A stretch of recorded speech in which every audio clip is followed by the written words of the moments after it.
We are very lucky to have Dr. Linda Levine with us today, an expert on emotion.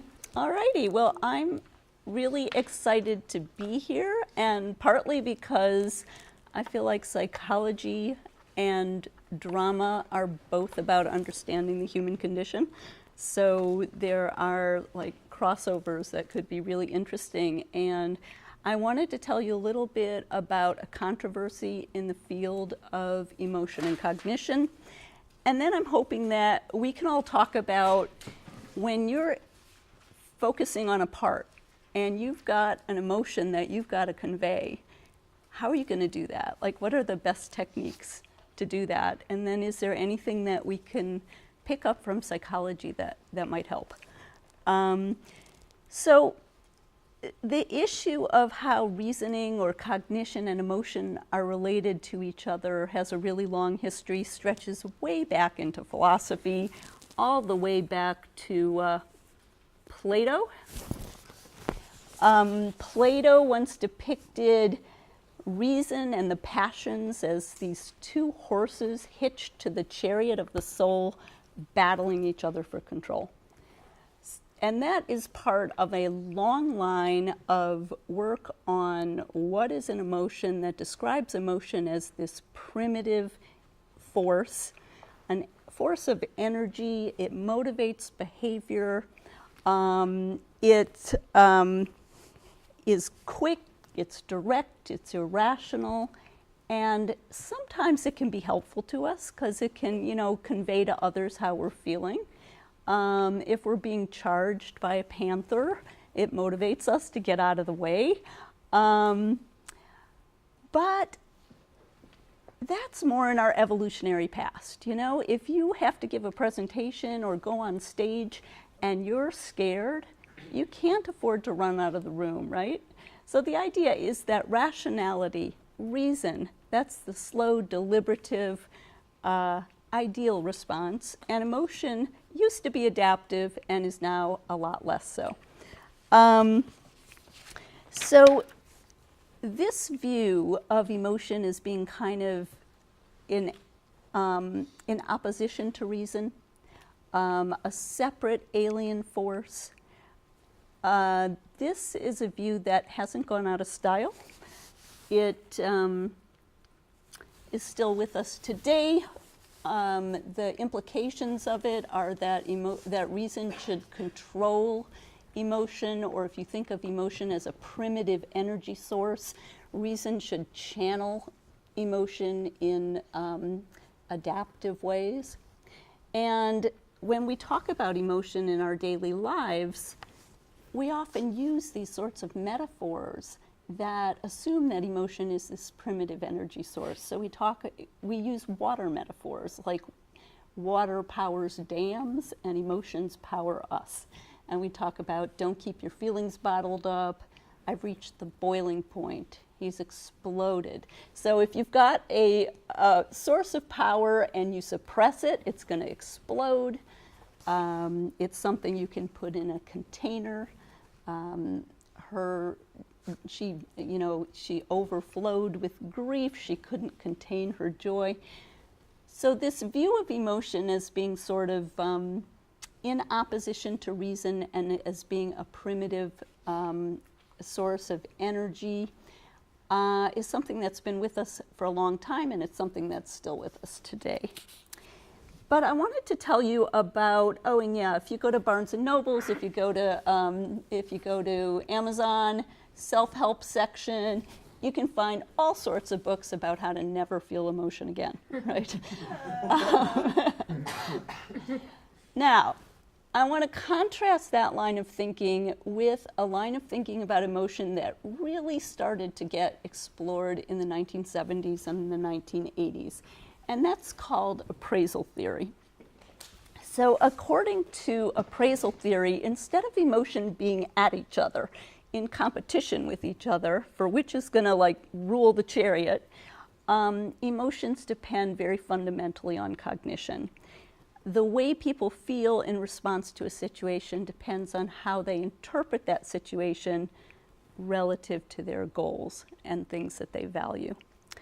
To make that a little clearer, what I want to do is kind of contrast it with a set of processes that don't depend on knowledge and don't depend on goals, and that is reflexes.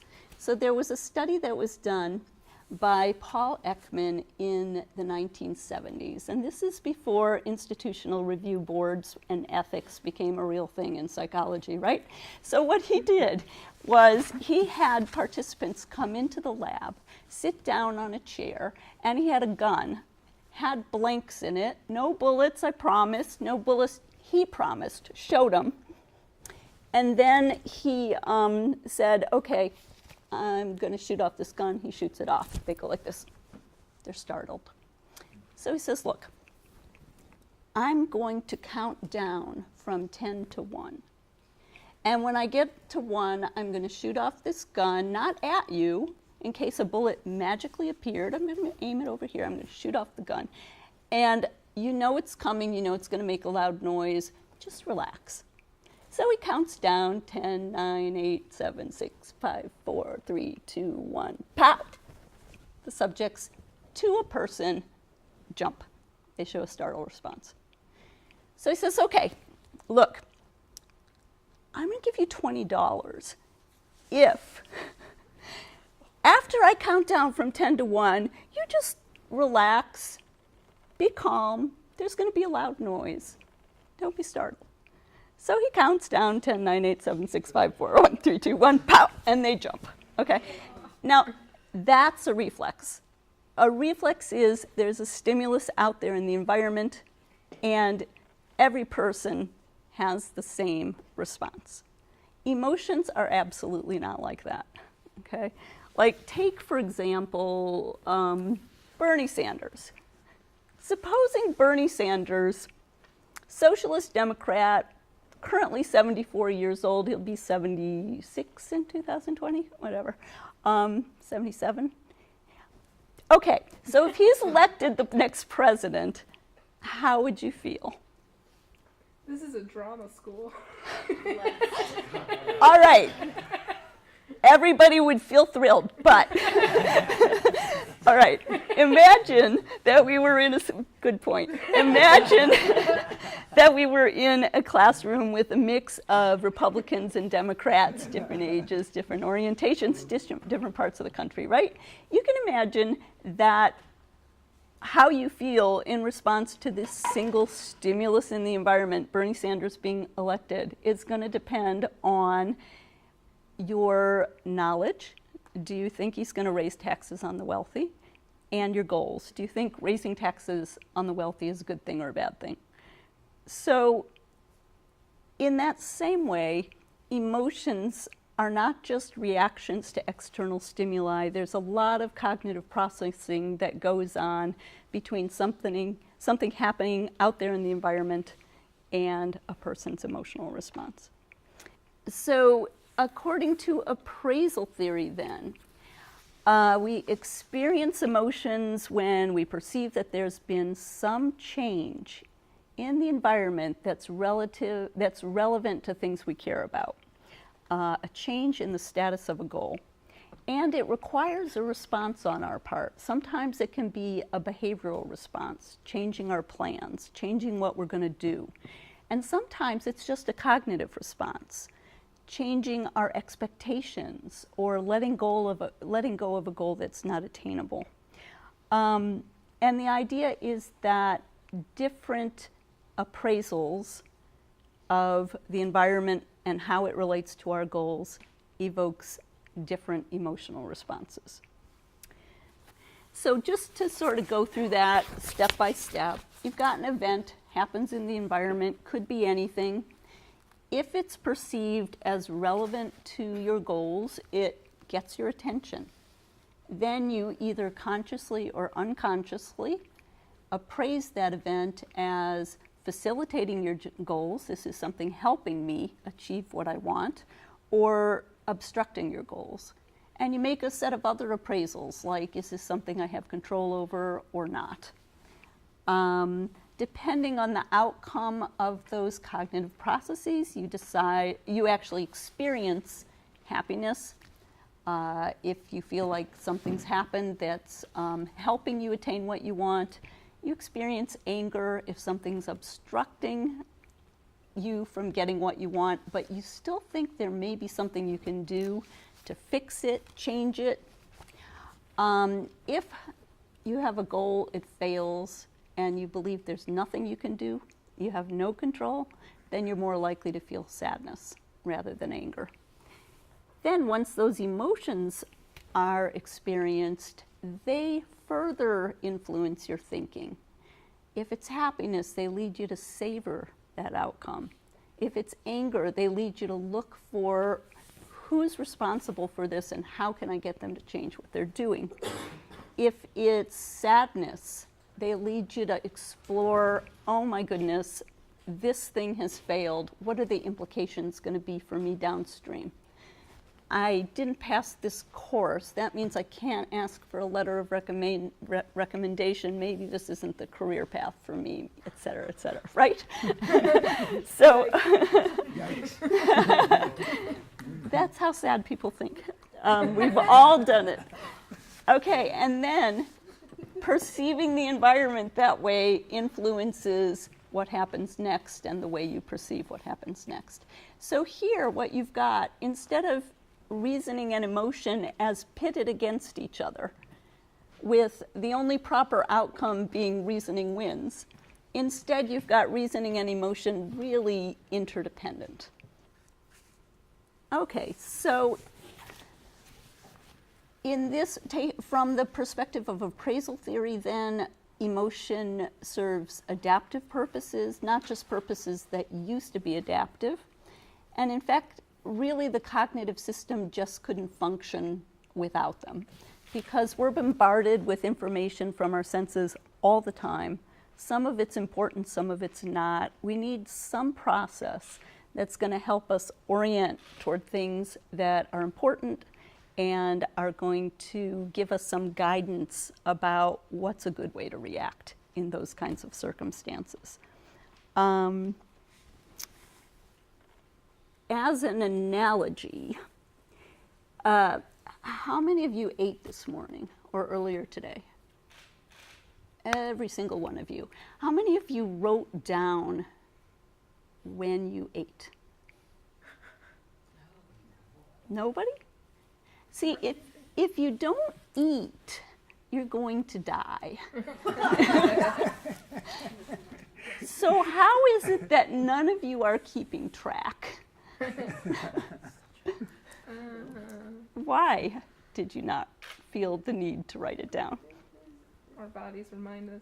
Your body reminds you, exactly. You get hungry. You have a feeling that's linked to that goal of keeping your body fed. And it'll complain if you're not doing it. So you don't have to keep track. It's incredibly efficient. And you've got other feelings that are associated with making sure that you've drunk and making sure that you've slept. And those feelings are different, which means that you're never going to make the mistake of lying down and taking a nap when your body really, really needs water, right? Okay. Now here comes the problem. The problem is that as human beings, we have too many goals to have a separate feeling associated with every single one of them. I can't have a feeling associated with my need to buy granola at Trader Joe's, right? So what emotions do is they summarize broad categories of the relationship between the way things are in the environment and our goals. So we have positive emotions that tell us that things are generally going well for us. Whatever you're doing, keep doing it. We've got negative emotions that tell us things are not going so well, you'd better do something about it. And depending on which negative emotion it is, it tells you what sort of thing might be useful to do about it, okay?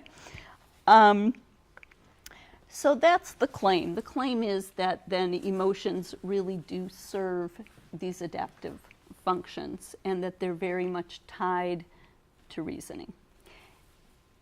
If you were to believe me, then you'd want to see if emotion and cognition are actually interdependent all throughout the lifespan, not just now, but in infancy as well, right?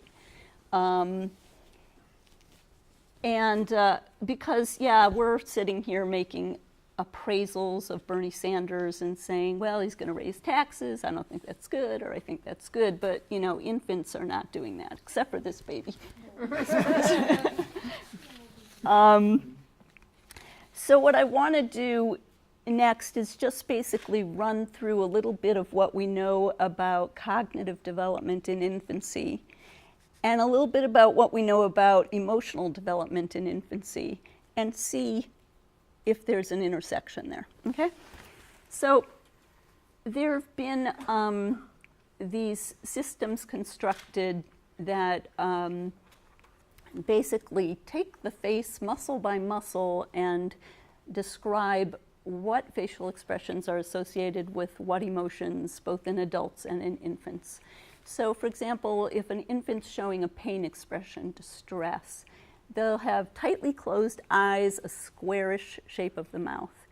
If they're sad, you've got the mouth pointing down, you've got that characteristic eyebrows.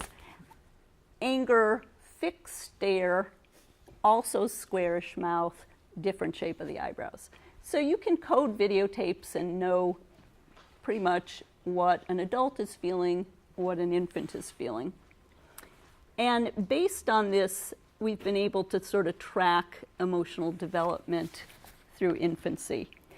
And what we see is that in the first month of life, you don't tend to see the full range of emotional expressions. Babies show primarily expressions of pleasure when they're fed, when they're warm, when they're comfortable, or distress when they're in pain, cold, hungry. At about 2 months of age, you see something new come on board, and that is the social smile. Infants they'll show in the cognitive sphere, they're more reactive to external stimuli. And in the emotional sphere, they're starting to show expressions of interest, and they smile at their parents, which is why they don't get thrown out the window. It's an important adaptive survival technique, learning to smile. And one of the things that has been shown is that even that earliest smile is related to cognitive activity. Infants will smile when they see a visual image that they can assimilate, something they can recognize. And you know this because if you show an infant a picture, and this is one of these you can try it at home things, you show an infant a picture of a puppet or something. The first time you show it, they don't smile. The second time you show it, they don't smile. Maybe the third time they don't smile. Around the fourth, fifth time, you get a smile at that image. So what's going on there is that the baby is constructing a representation of that image, and when you show it again, they get it, they assimilate it, they recognize it. And there's a certain amount of effort in doing that. And Harriet Oster has actually captured that in, oh, this is a little hard to see, but this is a baby smiling at her mom. And she's captured stills kind of millisecond by millisecond. And what you see is that right before the baby smiles, there's a furrowing of the brow, a sign of cognitive effort.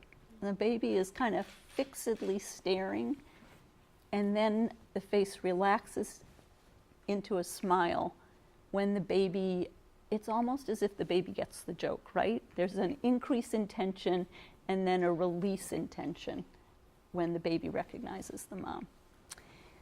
So already by 2 months of age, cognition is involved in emotional responses. Babies will show pleasure and they'll get upset if something that they see in the environment is too discrepant from anything they understand.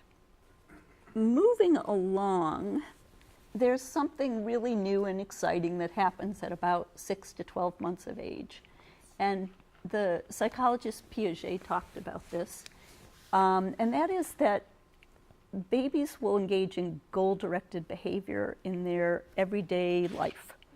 They will, for example, if they want a ball that's on the other side of that pillow, they will pull the pillow in order to get the ball. Now, to have a goal, you've got to be able to keep something in your mind that isn't currently out there in the world. So it's kind of a cognitively advanced thing. And what I want to argue is that anger requires having a goal. Sadness requires having a goal. And before 6 to 12 months of age, then, you really shouldn't see expressions of anger and sadness in infants' everyday life. And it turns out that you don't. So again, just to explain that a little more, what is the cognitive prerequisite of feeling distress? To feel distress, you don't need a lot going on up here. All you need is to not like the state you're currently in, right? So I'm cold, I'm hungry.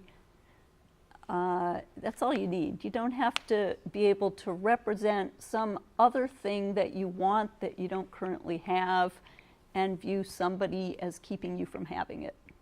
So anger is a more cognitively complex emotion than distress. So here would be an example of anger, right? It's not just I don't like how things are, it's that I want them to be different, I know what I want, and you're keeping it from me, right?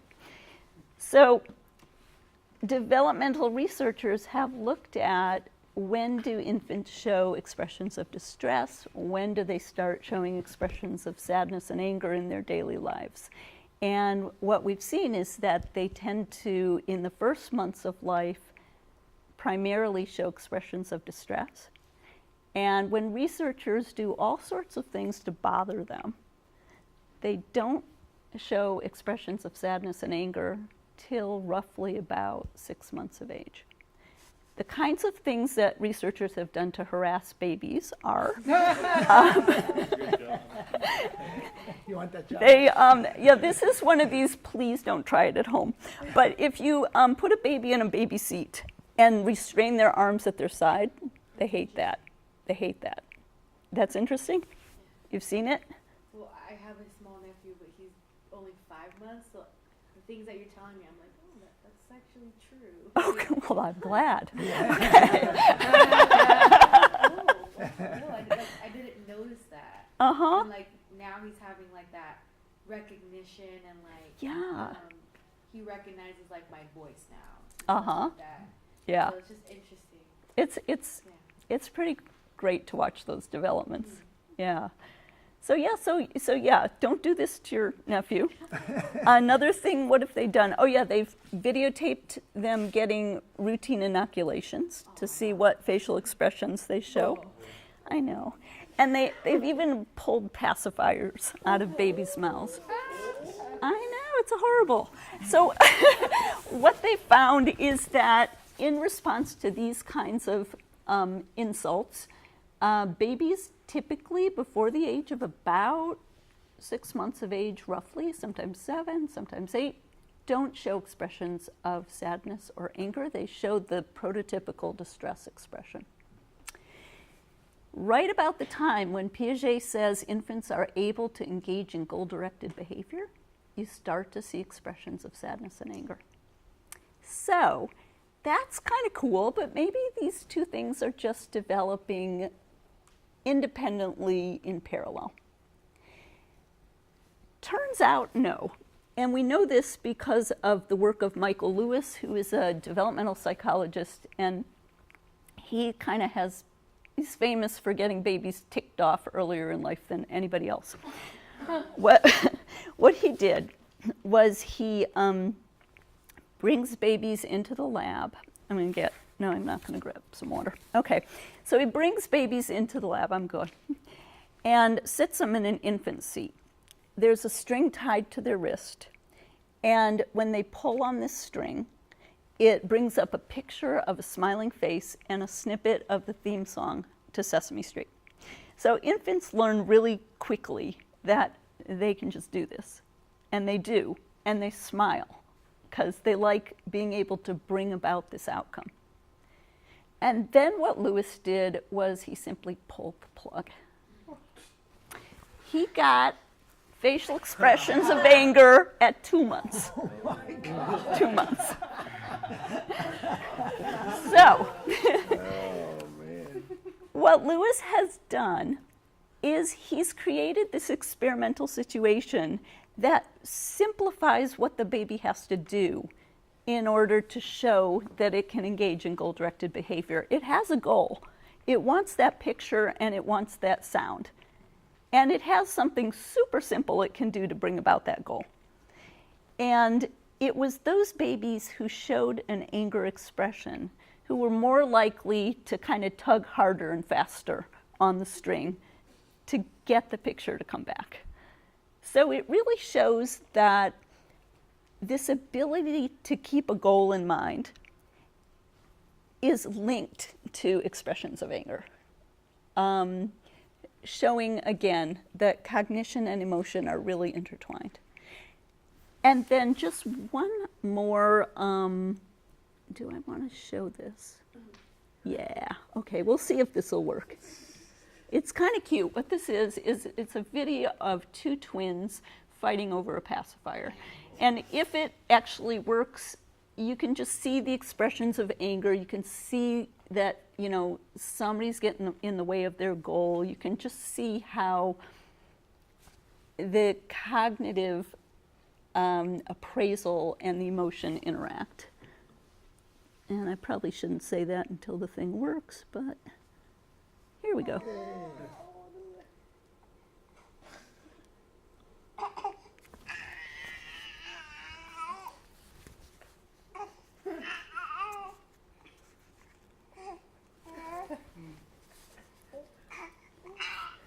And you see great expressions of anger in this clip, too. Happiness and anger. What's that? It's happiness and anger. That's funny. Yeah, yeah.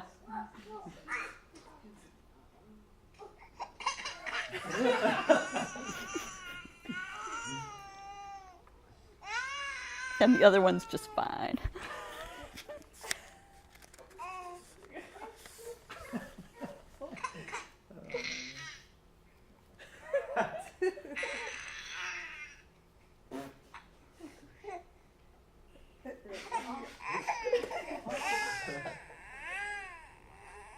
There's one spot coming up really quick where they actually hold hands, and then the other's like, no, this isn't what I want the pacifier.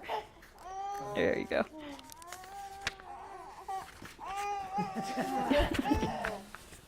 All right. Let's get out of there.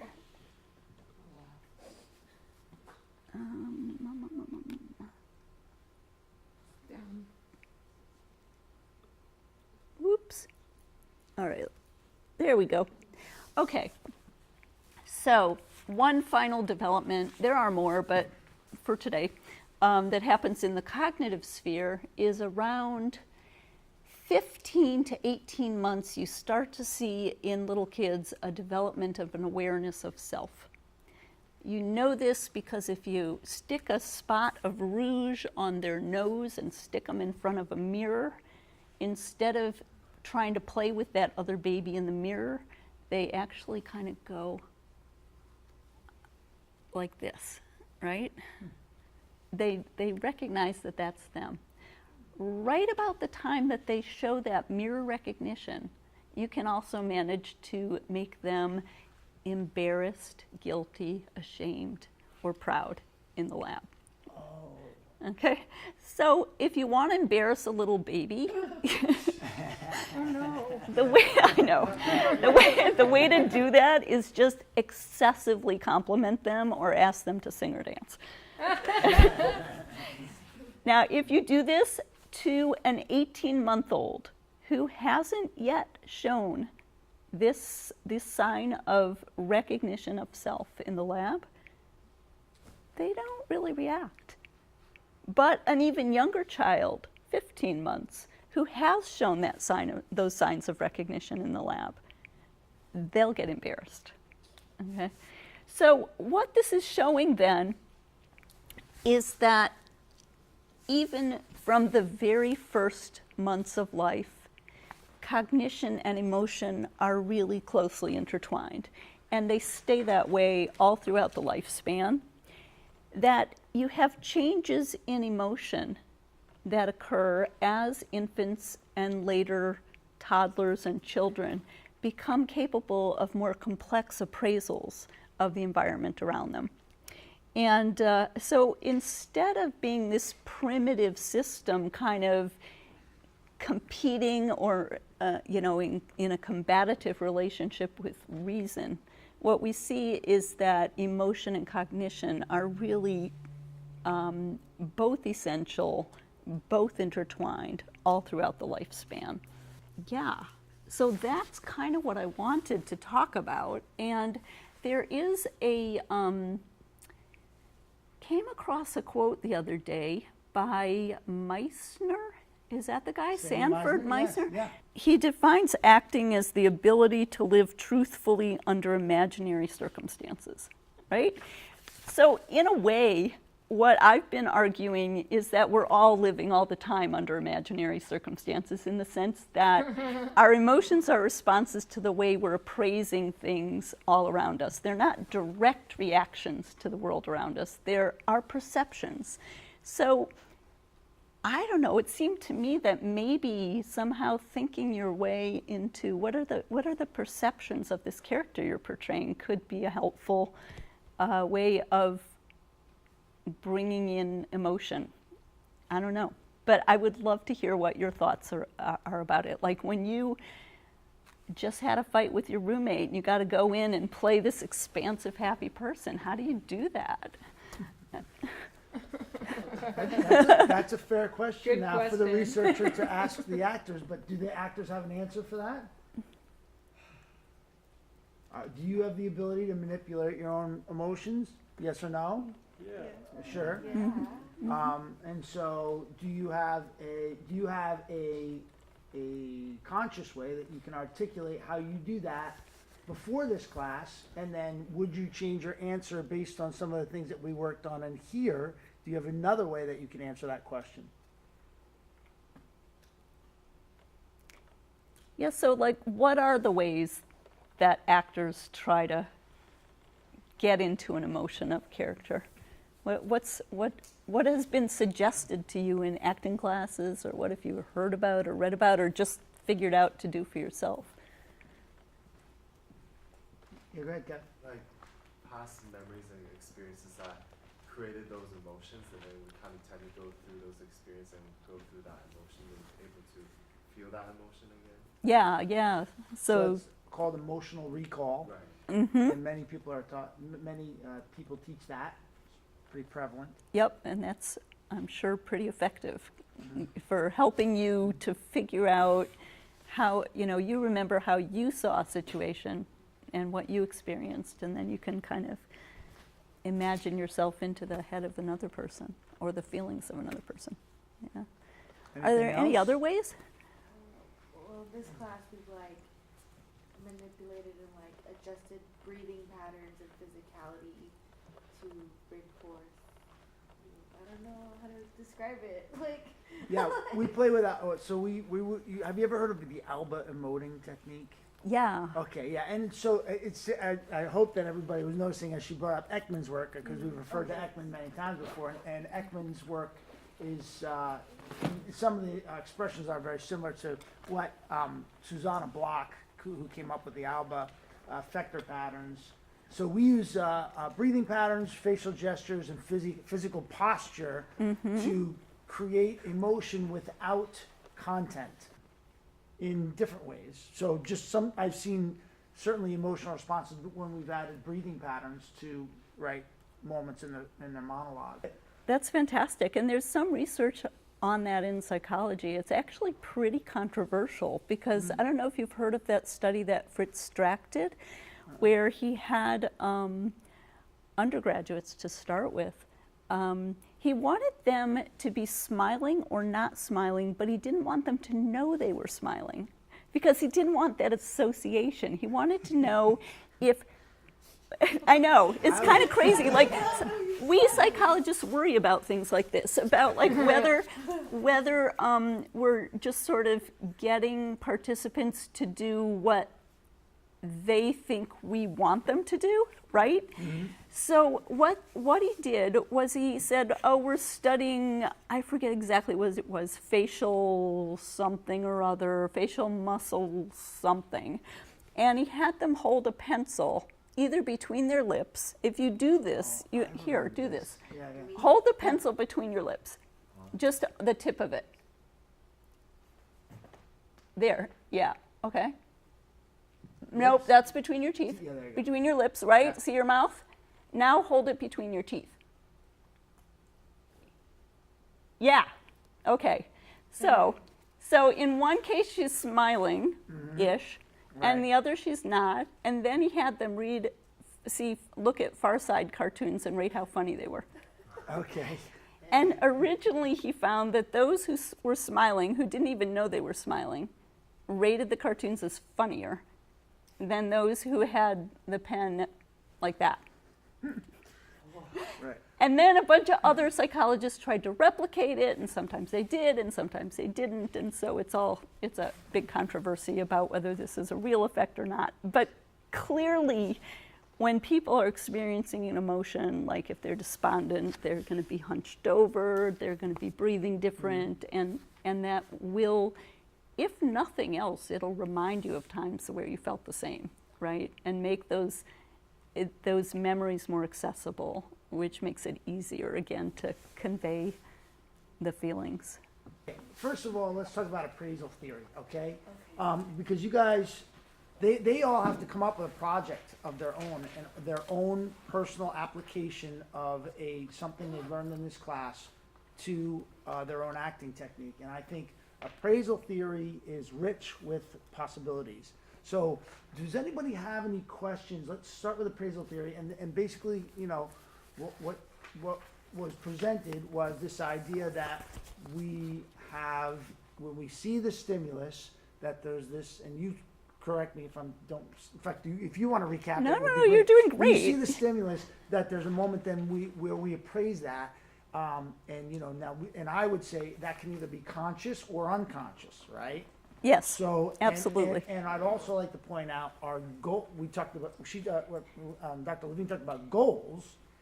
I also think that we as actors should consider that goals could be conscious or unconscious. If you agree with that. I totally agree Okay, with that. right. Yeah. So having said that, what do you think about this idea? How could you apply this idea when you're working within the imaginary circumstances of noticing a stimulus or choosing a stimulus in our case?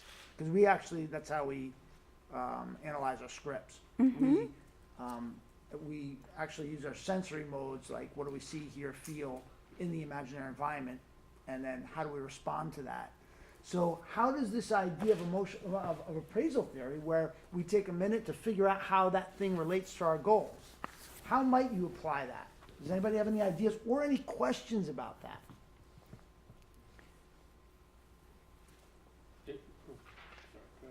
Yeah, You were first. Raise your hand.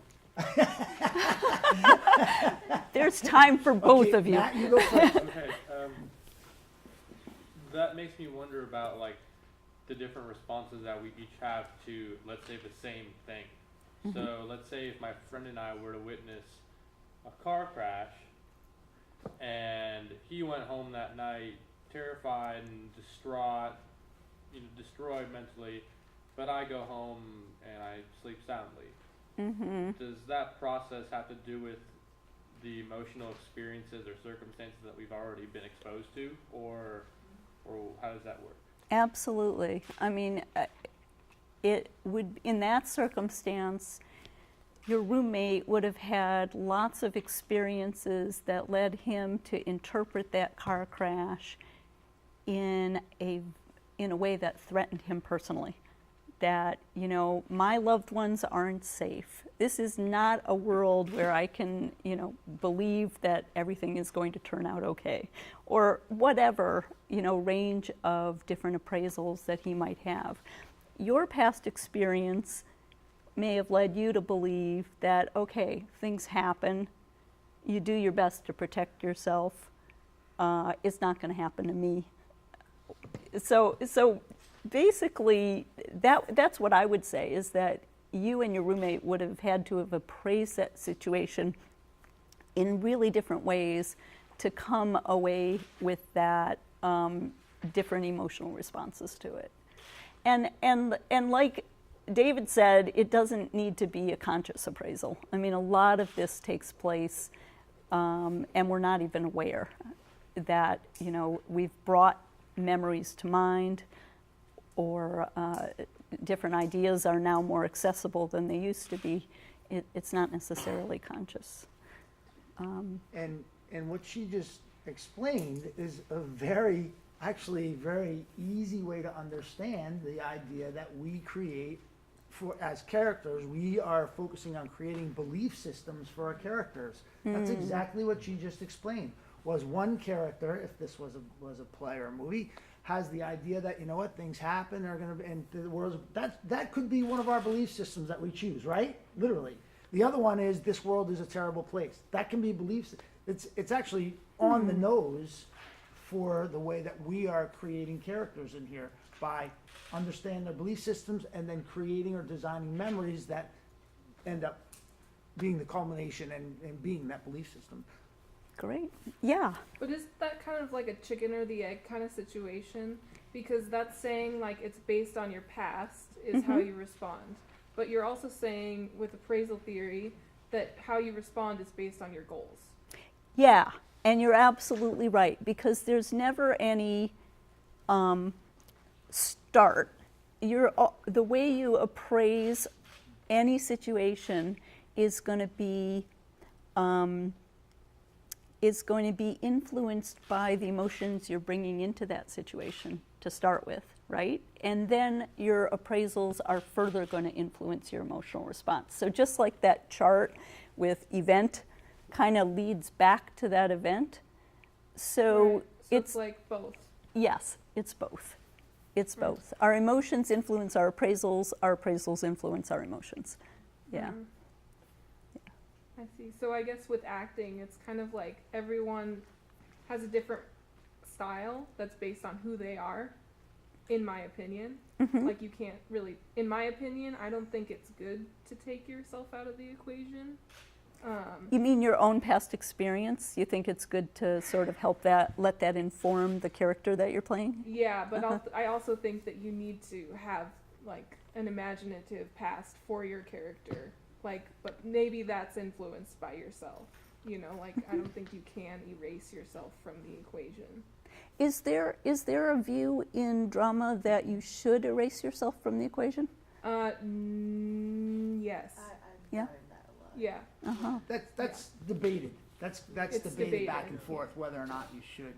Uh-huh. And then, you know, when we say erase ourselves, I don't think it's possible. Well, I was just gonna say, what specifically are you referring to, right? So there's that semantically, that there's wide variables there in terms of, do you erase yourself? Well, you know, what's that You mean? can't. You, Like, right, you well, you can't- can't take your, right, what do yeah. we say? We You say have a body, and Right, you and can't that's, our change body is that. what we bring to it, so, Yeah. yeah.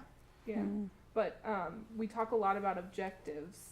So objective is essentially the same thing as a goal. Right. So, I mean, if you pick the right objective, then and you make it important enough to you, then you can become happy even if you're just yelling at your roommate. It's not a problem. You just have to Right. make the goal so important. Right. Yeah, really emphasize it. Yeah. Uh-huh. It's called raising the stakes. Oh, that's interesting. Yeah. Huh. A lot of overlaps that I Yeah. wouldn't have guessed. That's traditional sort of Stanislavski. It's very is choosing, traditional. choosing your objective, and you know, I'd like for us also. So I think that's a wonderful way to look at it, and that's sort of the on the nose kind of, you know, is choosing, is the goal that we're talking about in here the same as choosing an objective, but also is the goal, could the goal be something different? What do you in the moment-to-moment work. What do you mean? Well, Chemical change or shift? Is that what you're saying? No, I think I know what he's saying. Let me. yeah, please do, yeah. He's talk. I feel like I'm talking about this in the same way, but the way one reaches a goal, like an overarching goal, is by doing small little objectives and pushing yourself closer towards that goal by doing a X, Y, or Z action. So kind of like minute approaches to that overarching But goal. that's still Stanislavski. Is that I feel like that's the same way that the same thing we do in like a certain way, because like you react. But we're talking about stimuluses, like directed focus, and that's different. Is it? Well, I feel like it's not that different. I It's feel like it overlaps a lot. Like, I love that you guys are having this discussion. because we talk about using stimuluses in a scene. So you're doing a scene, and the way you react or act is based on a stimulus in front of you. So something you see, you feel, you hear, or something you say to yourself.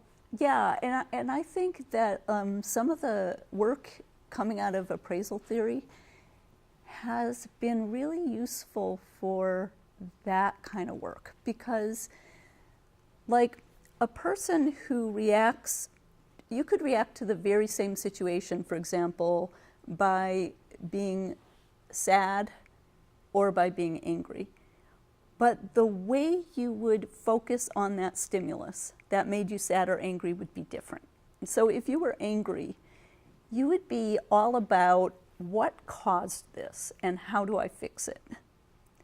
And it'd be very focused. And if you were sad, well, you can't fix it. You've already come to this conclusion that this is an irreconcilable loss. There's nothing you can do, or irrevocable.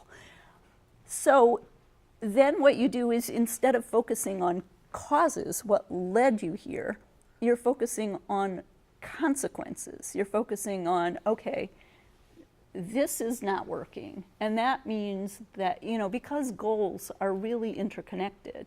So you, like you were saying, you've got a goal, you do this, and you do this, and you do this to try to achieve it, right?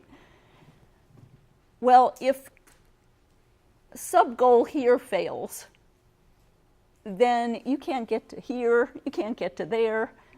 And what a sad person does is they're really exploring the implications of loss. And they're doing this broad, overgeneralizing thing of, oh my goodness, this didn't work, and how is it going to affect this part of my life, and how is it going to affect that part of my life, and how is it going to affect that part of my life? So I just think that it could be really cool to have a sense of what the thinking is like under different emotional states, and that maybe that would be helpful for knowing what a person would focus on in a scene. So, that's, I was going to ask to clarify. So you're saying kind of like your emotional response to a situation would lead you to a stimulus. Yeah, it would influence what you focus on. Yeah. Okay, that's cool. Yeah. That's very cool, very interesting for us. And it's kind of like interconnected. Like your goal affects your emotion, which affects what you're thinking about, which affects your next goal, and like it's like a Pretty much. Yep. okay. Some people talk about acting as dynamic systems theory, or like loop. What's the loop term that Damasio uses? But Oh, yeah. There's a constant. Yeah. And that's really what it is. We know that we are constantly in interaction with our environment. Yeah, I love that idea. So how about this? Does anybody want to talk about this idea of we have to hold something in our mind in order to be either sad or angry about it?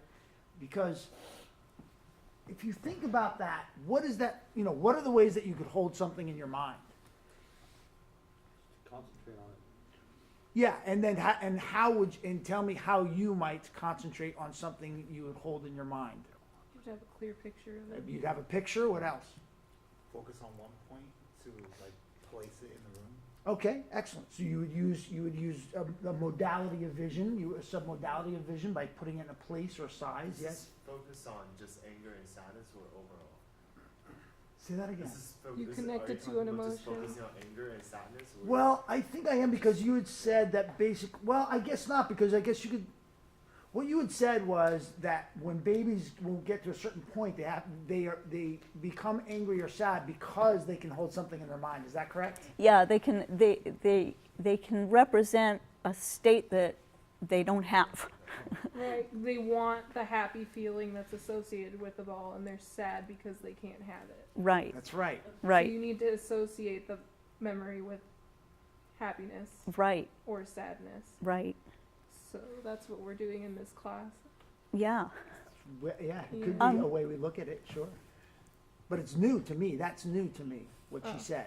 I mean, it's a different way. I'm sorry. Oh, I was also thinking, could it also be a replication of what you associated that with before?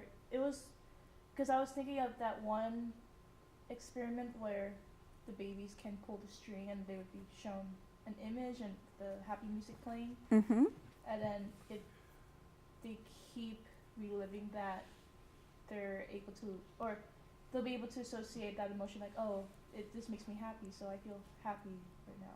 Could it also be that way, like with us? Yeah, I think so, absolutely. Yep. Yeah. I think- yeah, so for happiness, yeah, it's all about what people want and whether they think they can get it or not and what they think is preventing them from getting it. You know, it influences the focus of their attention, it influences how they feel, yeah. Since you were talking about anger as something, an obstruction on your path of happiness, have you ever seen some scenes in movies where you'll just have a character who just gets too overwhelmed and has an angry rant and just goes off, you might say, Yeah, but there's not a clear adversary that's keeping them from getting what they want. So how is that anger projected like that? yeah. Follow-up question to that. I'm interested in bipolar disorder, where it's not connected to, the mood swings aren't connected really to Mm-hmm. cognitive functions. There's research by Kenneth Dodge, who studied young kids, elementary school, middle school, who had real issues with anger, conduct disorder problems. And what he found is that when situations were ambiguous, like for example, they're just walking down the hall and someone brushes them, they would interpret that as an intentional aggression. Like you are, disrespecting me, or you intentionally were trying to bang into me. So part of it is that there are people who have a kind of tendency because of their past, because of their genetic disposition, to appraise events in certain ways. So to some extent, that's going on when you've got a disorder like bipolar disorder, but there's also, there's neurochemical imbalances. It's outside my area of expertise. I'm not even going to go there. But, but I do want to say that once you are angry about a particular thing, and you're in a frame of mind that this person is against me, it's really easy to also say, yeah, and that person's against me, and that person's against me. You should hear my husband listening to the news at night these days. Right? To some extent, we're probably all experiencing that. But emotion is contagious. And appraisals are contagious. If you're appraising a certain thing as obstructing you and interfering with what you want, that can spread so that you're appraising lots of other things as getting in your way and obstructing what you want. Does that sort of answer? Yeah, it does. It does. It makes a lot of sense. Okay. And you know, maybe the lack of an adversary is not necessarily lack of an adversary. It might be himself that he's right. He might be his own adversary in that point. I mean, I'm You not can be angry right. at yourself for sure. Yeah. Yeah. Does that affect the way you like that would might affect if you hate yourself, you might hate other people. Sure. Yeah. I would think so. Yeah. I would think so. Yeah. Anybody? Yeah, we need to have a happier note to end on than. I'll tell you what I'd like to do, actually, that would be fun, that we can combine sort of what we, because I would like to actually share with Dr. Levine our patterns, just so she can see them, and because Okay. she said she would like to. And I'd like to combine that, though, with this idea of appraisal theory for fun. So, if everybody could take a moment and think of just the first beat of the monologues that we've been working on. I don't know if this is going to work. This is totally an experiment. Cool. But I will still show you either way. The first beat of your monologue. Go ahead and put yourself in the place. See what you see. Hear what you hear. Hear the sounds of being in that place. If you want to float above the scene, go ahead and look down on yourself. Notice the physiological position of yourself in that place. Now, ask yourself for a moment, what is it that your character might be holding in their mind at that moment? What might they be holding in their mind? Whatever that is, allow that to be just pop into your head. Just trust your creative imagination to provide you with what it is that you think your character might be holding on in your mind that they want. In that first moment, just that first moment. And then I want you to, when you're ready, go into that space, connect to that thing, whatever it is. And then the first time, I want you to imagine that you can't get that thing and you have to give up on that thing.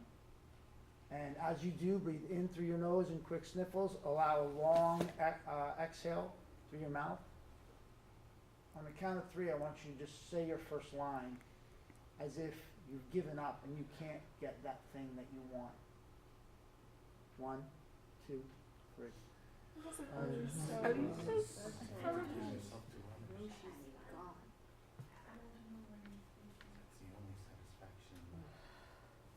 Nice. Okay. Eyes on the horizon, into the nose, out to the mouth. Pat the face, let it go, shoulders up. Take 3 equal inhales and exhales.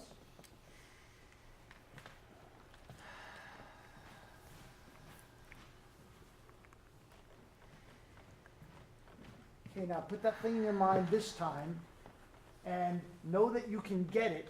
You just have to get through the obstruction. Okay? Provide those circumstances for yourself. Put yourself in that place. Hold that thing in your mind. Know that you can get that thing, but there's something in your way and you'd like to get through it. And I'd like you to breathe in through your nose, out through your nose. In equal inhales and exhales. And on the count of 3, I want you to say your first line as if you're going to get through that thing that is keeping you from getting it. 1, 2, 3. Good, and then let that go. Eyes on the horizon, into the nose, out to the mouth. Equal inhales and exhales. And if you want to pat down the face, stand up and shake out, whatever you want to do. Just let that go. That was fantastic. That was really cool. So what you did was you combined like an album method type thing with appraisal theory. Yes, That's really cool. that was really cool. And And it- I'd like, Yeah. how did that feel to everybody? You had a wonderful experience, induction. Who else did? Yeah, okay. Your emotional life is great. You did too? I Great. feel, no, I was Oh. thinking I was lost because Okay, yeah, I understand. personal note, I felt that I was blocking myself from it. Oh, really? Okay. Yeah, Well, wonderful awareness. Yeah. Interesting. Do you want to explore that? Why you were blocking yourself? Do you think physically or I think mentally, okay? yeah. Was it sort of too much to do at the same time, kind of focusing on the face and the body and what you were supposed to be thinking, maybe? I feel like it is because, well, I don't want to get too much into personals of it, but I No, feel no, that yeah, was no why personal. I was holding myself back. Okay. Okay. Yeah, that's good. All right. Awesome. Anybody else want to comment? Yes, Colleen. For me, I don't think that emotional place was appropriate for what I would want to do with the scene. That's okay. But Colleen. but I think it's interesting to explore that because if I toned it down, I think a little bit, like maybe on a scale of 1 to 10 out of 3, it might be. I thought it was interesting too, on the second one where you said there's a goal we're trying to get to. Yeah. It made me then think Yeah, of that's good. all the methods which we tried to get to that goal. So Yeah. Could everybody, and this should not, if you don't want to share, you don't have to share because we don't do personal here. We don't have to. But if it's an imaginary circumstances, then certainly that everybody could share. So if you want to share, please do. Can you guys just kind of go down a line, or anybody wants to tell me what the thing, how you represent? Because I didn't give you a way to hold the goal, right? The thing that you wanted. So I'd like to know how you represented that thing that you wanted. Tell me how you represent. What was it? Anybody who wants to. If you don't want to, you don't have to. But Kevin, if you do, then you start. Wait, do you mean by how I Like, hold that goal? what was the thing? I said hold something in your mind that you want that you think you can't get the first time. What was that thing? Right, for me, for anger, it was Okay. because my lover is dying. So my goal was to I was actually envisioning the future of that specific moment. That Excellent. Okay, Yeah. very good. Yeah. Excellent. Okay. Yeah. Sure. For me, it was a very mixed feelings with anger and with eagerness for turning my lover's heart back, Okay. so he could love me back. So the thing you were holding out was a feeling? What was the goal? I The thing that you couldn't have or the thing that you had to get out of your way? What was that thing that you chose? It was both, so I had to tell myself what I wanted to do at that moment. So you represent it with a auditory digital. You actually said something to yourself. Awesome. For me, I have an image in my head. Perfect. Thank you. That's really what I want to know. Victor. For me, it was my character's daughter had passed away, so she's trying to translate her books from English to Spanish so she can understand Right. what she's saying. And I heard my daughter's voice. Really? Oh, very interesting. Very good. Oh, you didn't? Wow. Did you pick something? How about? Did you guys do that? For me, it's like because my character is a teenager, so I feel like my teenager's like feelings in it. Okay. Like when I'm mad, I think about what if I like did the same thing in my high school or something. My high school feelings. So did you use a memory from your own real life? Okay. All right. Whatever works. Yeah. You. My character, something really bad happened on her, and I think I was trying to put anger and also fear to mix it, and then I think I want to kill that people, and I said something to myself, kind of like, yes, you have to do this. Okay. So you said okay. Awesome. Yeah. Anybody else? Go ahead. Ella. I used we created memories. I used the memory that we created it in class, and I connected it with an emotion, the emotion that we were doing, and then I connected it to the circumstance in the scene, and made that a goal. So like connected it with the goal. Awesome. So when I said put the goal that you can or cannot have, Yeah. how did you represent it to yourself? This person will not make the same sacrifice that I have made. Nice. Then did you say those words or did you think those things? It or was did you like get a feeling about- metaphorical kind of like Okay. emotional thought. No, that's Yeah. great. Actually, could Yeah. you do that again if I asked you to? Could you bring back Yeah. that same thing? Yeah. Okay, great. Yeah, I also used an emotion based on a Great. character memory. So, Oh, I love it. yeah. I used it was like a metaphor, I guess, but I just saw a vision of me with some a puppeteer strings. That's great. I love it. I used a sound. Okay, that's cool. Was it? So I was you used like- a sound that was not a word. Not a word. It's like the witches are whispering me. Oh, wow. nice. Oh, that's a Okay. good choice. Yeah. That's a good Yeah, choice. that's okay. So For listen, Macbeth. actors, that actually that little exercise is not only fun but also interesting because when we had talked about goals before, right? We had talked about them sort of in terms of more traditional approach to acting and talked about like goals being objectives. Yet when we described the experiences we had a wide range of things that were primarily sensorial, right? Yeah. Yeah. Yeah. So because that's kind of interesting way to think about then goals because that's how you end up using them. Yes. Yeah, because it's interesting because, like, in day-to-day life, when you want to get something, it usually has nothing to do with what you want. It always has something to do with, like, some past trauma. Like, like, I'm not really fighting with my mom right now. I'm mad about the time that she, like, didn't pick me up from daycare. Like, Oh, you know, totally. kind of thing. Right. Yeah, Well, and that's a- so much of it is implicit. Yeah, Yeah, it's yeah. really true. Yeah. It's really true. Awesome. Well, Yeah. that was.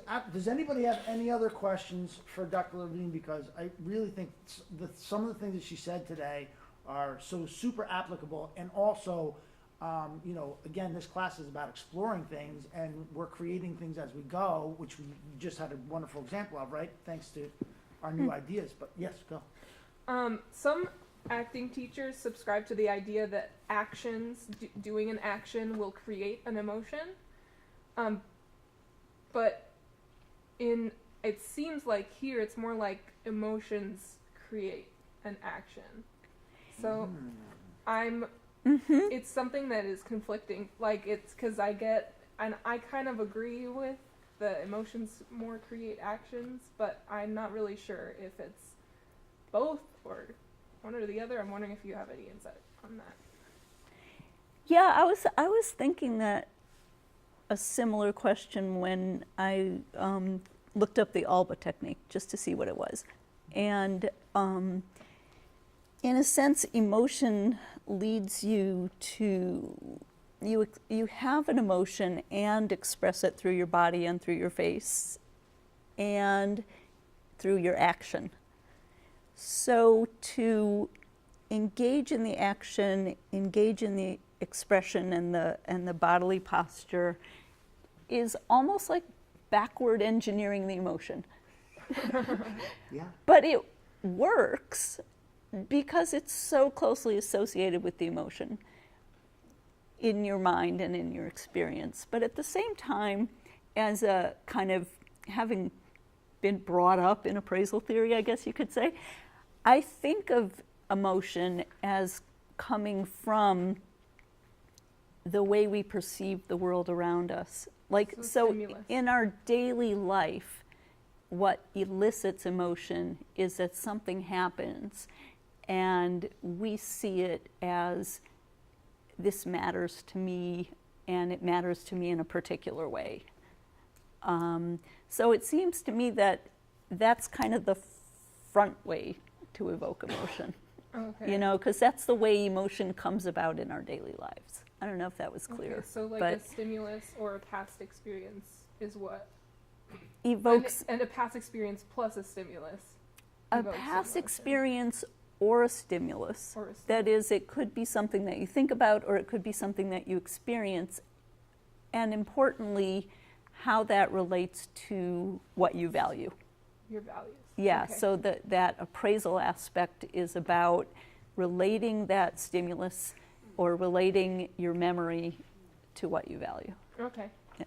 Cool. Do you have a Thank you. question? Sure. Kevin? Yeah. It's just funny that connects all back to belief systems. Mm-hmm. Yeah, and that's exactly right. But Right. I like the way that we're talking about it here because here's what she's saying: a belief system, I guess, could be what matters to you. Yeah. And what an interesting question to ask yourself about the character. What matters to the character in that moment? And maybe just presenting it that way gives you a different perspective on your belief system, right? Yeah. Or the goals, even whatever. You know, Right. whatever it is. But what does your character value? What matters to your character? And that's what creates the response to any given stimulus, right? Yeah, Or I I couldn't- shouldn't say creates, influences. I think you said it better than I did. That's Ah, great. no, that's wonderful. Okay, so we've already stolen an extra 15 minutes of your Oh my time. Well, this was so Yeah. much fun. I really enjoyed it and learned a lot too. It's amazing. let's I get- could never do what you guys do. See? I Welcome have to our class. all Easy. respect. Can I actually just ask one other question now? Yeah. And that is, so one of the things, you know, as we're working on inducing emotions, I think you just gave us a really interesting tip. But is there anything else you'd you know, tell an actor who is there another way that we can induce an emotion? In other words, really fully experience and induce an emotion based on sort of what we've shown you. Maybe I also, this is part of the question for me, but I loved you showing the development of these of the infants, because for me it just clearly denotes sort of the purposes of certain emotions, which I find very interesting. Yeah. And so in that way, actually crying, I guess there's, and I don't expect you to know this, and I only know it because I read an article, right? But I guess there's two different tear ducts, and you were saying that babies, they don't actually show tears, right, until that 4 to 6. No, they do cry and they do have tears. What they don't show is kind of the prototypical anger expression or sadness expression. Because they're not yet able to. They're not. Yeah, they're hold not. that thing. Yeah, they're not So that's kind of keeping a interesting. representation in mind of a goal. You know, the one thing I would say, and I'm not sure if this relates or not to what you're asking, but there's new research, some of which we've done. Yay! Yay. UCI. Showing that what really evokes emotion, even more than memory, even more powerful than memory, is anticipations of what's going to happen in the future. And the reason is that before an event has happened, you're gearing up for it. You still have some choice in the matter. You have something you could do to either bring it about or prevent it or whatever. As soon as something happens, you're already coping with it, adjusting to it, regulating your emotion. So if you look at the exact same event, which we did with Trump's election, 3 weeks before and 3 weeks after. So we're looking at predicted emotion 3 weeks before. What did they experience election week? And how emotional do they remember having felt 3 weeks later? The predicted emotion is always more powerful. How they're feeling at that moment when they're predicting, when they're anticipating Trump being elected, was more powerful than what they experienced when they were remembering Trump being elected. And that's true. It's not just our research. There's other research showing the same thing. So if you really want a powerful emotion, it may not be the best thing to think about stuff that already happened to you. It might be better to imagine something in the future happening to you that's either wonderful or awful or devastating. And then reacting to the reality that happens. Yeah. Or like sort of putting in your, trying to like, how this would actually work, I'm not sure. But I mean, instead of thinking about the time my beloved goldfish died, you think about your beloved goldfish dying in the future if you want to elicit sadness, right? Does that? That's really good. That's very. We're gonna play with that. But that's like pattern completion. Yeah, that could be one way to look at it. I mean, through. Well, excellent. Thank you. Thank so we you. will end on that note. Thank you. Okay. Thanks so much. I really enjoyed this.